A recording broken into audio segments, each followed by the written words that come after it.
So I was talking to my mom the other day and telling her that I had some sweet potatoes in my fridge that I needed to use up because they were starting to look a little past their prime.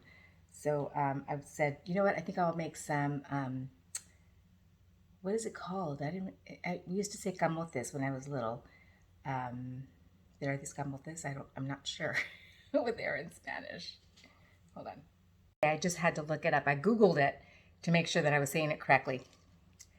So yes, yams, sweet potatoes, they're all called camotes apparently. So anyways, I'm going to make some camotes for you today.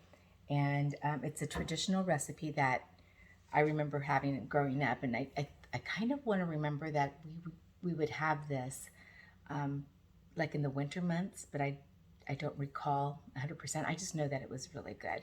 It's like a little dessert. So what I'm going to use for this is this is cane sugar. In Spanish, we call this piloncillo, cane sugar. So I'll take 2 of these. I'm going to use some clavo, cloves. Is that called cloves in English? Yes, whole cloves.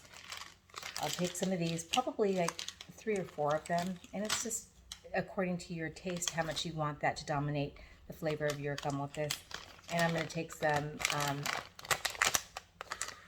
I'll probably use 2, these 2 because they're small, the cinnamon, whole cinnamon.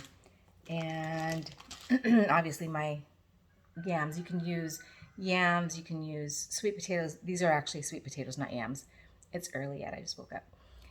You can even do this with pumpkin, like, you know, when everybody's buying pumpkins and you decorate them and then you're like, what do I do with them now? As long as you haven't cut them up and put them out on your porch, you can cut them up and put them in a pot and make something really good out of it. But the reason that I brought up my mom is because when I was talking to her about it, she had mentioned to me that she has been adding orange rind to her camotes, and that she just feels like it's really a good flavor. She actually eats the orange rinds after she's cooked it. So I'm going to try it. I've never done the orange rind in there, so let's take a look and see what we have. Now, bear in mind that I am going to peel my sweet potatoes because they're a little wrinkly. They're still very firm.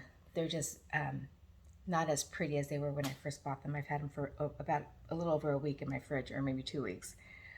So I'm going to peel them, but generally when I do this, I don't peel them. I just slice them up and put them in my pot.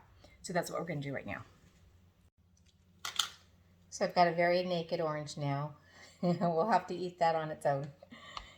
Here's what I've got in my pot. So I've got my orange rind.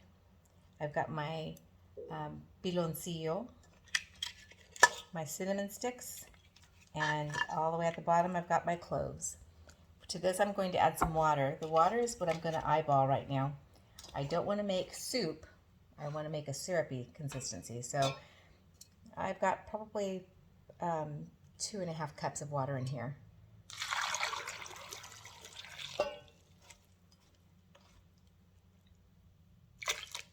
I'm thinking this is good. I don't want to cover my sweet potatoes with water.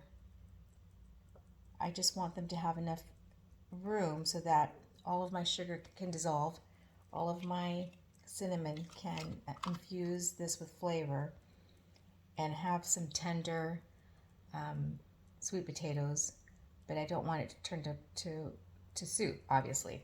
So I think this is going to be good, and what I'll do is I will keep an eye on it, and if I see that it's drying out, I will add more water to it, but it's going to be a play it by ear type of thing.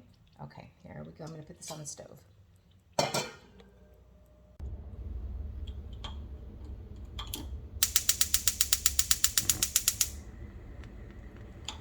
All right, I'm going to set this on the stove, and I will cover it up immediately. It's on high right now. I'm going to actually lower that so it'll cook kind of slow. I don't want anything to burn, or I don't want to run out of liquid too quickly. So we'll see how that goes. Look how delicious that looks. So I left it uncovered for a little while so that this could start to thicken a little bit. Looks pretty stinking good.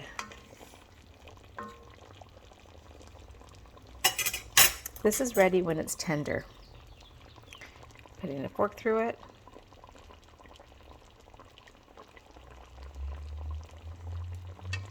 So at whatever point you think that this is going to be good, you can take it off the flame. It's actually perfect at this point. I can continue to cook it, but I think this is fine, just the way it is.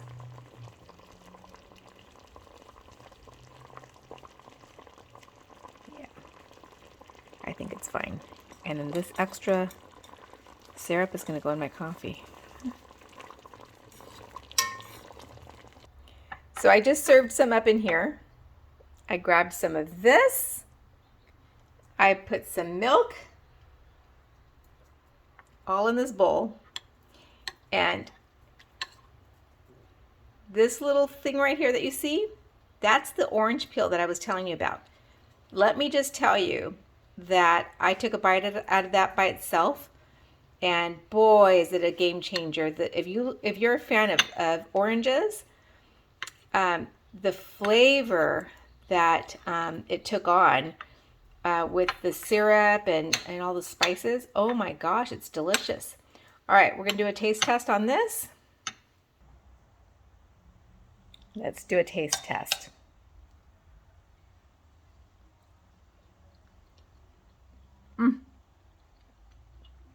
Just the way I remember it, even better. The addition of the orange peel, wow, it really did bring it to another level. I guess I don't need to sit here and have you watch me eat this whole thing, but it's really good. I actually want to eat the whole thing. So, and if you're not into the whole milk thing, then don't add it in there. You don't have to, but I feel like it just lends a little bit of a more of a balanced flavor, so it's not so sweet. It gives it a little bit of a creaminess. I really am pleased with this. All right, well, that's my recipe for today. So good. All right, hope you make it, hope you enjoy it, and share it along. Thanks.